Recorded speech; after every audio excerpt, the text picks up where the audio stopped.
मुझे देख रहे हैं MNS न्यूज लाइव पर। खबरों की शुरुआत करें इससे पहले एक नजर आज की हेडलाइंस पर।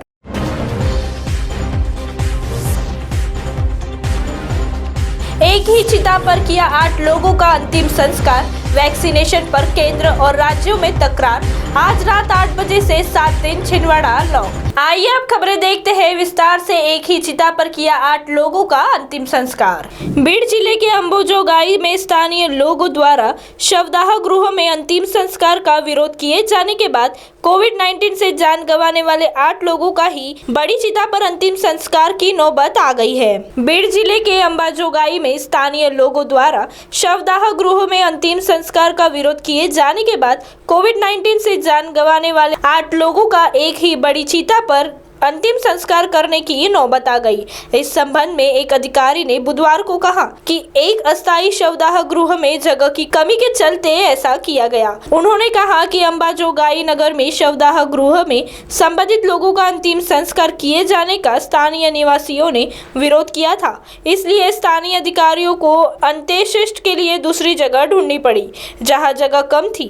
अंबाजोगाई नगर परिषद के प्रमुख अशोक साबले ने बताया, वर्तमान में हमारा पास जो शवदाह गृह है वह संबंधित मृतकों का अंतिम संस्कार किए जाने का स्थानीय लोगों ने विरोध किया, इसलिए हम नगर से 2 किलोमीटर दूर मांडवा मार्ग पर एक अन्य स्थान ढूंढना पड़ा। तो वहीं दूसरी ओर वैक्सीनेशन पर केंद्र और राज्यों में तकरार। वैक्सीन की कमी की शिकायत करने वाली महाराष्ट्र और छत्तीसगढ़ सरकारों को केंद्रीय स्वास्थ्य मंत्री डॉक्टर हर्षवर्धन ने आड़े हाथों लिया है, साथ ही वैक्सीनेशन कराने में फेल दिख रही है। पंजाब और दिल्ली सरकार की भी खिंचाई की डॉक्टर हर्षवर्धन ने महाराष्ट्र सरकार के आरोपों का जवाब देते हुए कहा कि देश में कहीं भी वैक्सीन की कोई कमी नहीं है। महाराष्ट्र सरकार बार बार अपनी गलतियों को दोहरा रही है। तो वहीं तीसरी ओर आज रात 8 बजे से 7 दिन छिंदवाड़ा लॉक। कोरोना के लगातार बढ़ते संक्रमण को देखते हुए छिंदवाड़ा में 8 अप्रैल को रात 8 बजे से 7 दिन तक यानी 16 अप्रैल सुबह 6 बजे तक संपूर्ण लॉकडाउन घोषित किया गया है। इस दौरान आवश्यक सेवाओं को छोड़कर सब कुछ बंद रहेगा। इस कारण बाजारों में बुधवार और गुरुवार दिन में भीड़ उमड़ पड़ी। इस दौरान न केवल गाइडलाइन की धज्जियां उड़ाई गई बल्कि चीजें भी 2 से 3 गुना महंगी बिकी। आलू टमाटर से लेकर अब सब्जियों के दाम अचानक बुधवार शाम के बाद आसमान छूने लगे। जो टमाटर सिर्फ 10 से 15 रुपए में मिल रहा था वो 40 रुपए की किलो बिका।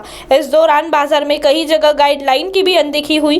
गुरुवार सुबह एक बार फिर लोग सब्जी मंडी और बाजारों में पहुँच गए। अब आप हमारे चैनल को ऐप पर भी देख सकते हैं। प्ले स्टोर में जाकर MNS हिंदी लिखिए और ऐप डाउनलोड कीजिए।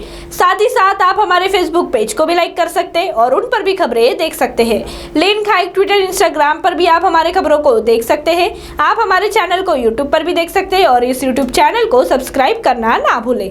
फिलहाल वक्त तो चला है एक ब्रेक का। ब्रेक से लौटने के बाद देश और दुनिया की तमाम खबरें देखने के लिए जुड़े रहिए हमारे साथ MNS न्यूज लाइव पर। नमस्कार।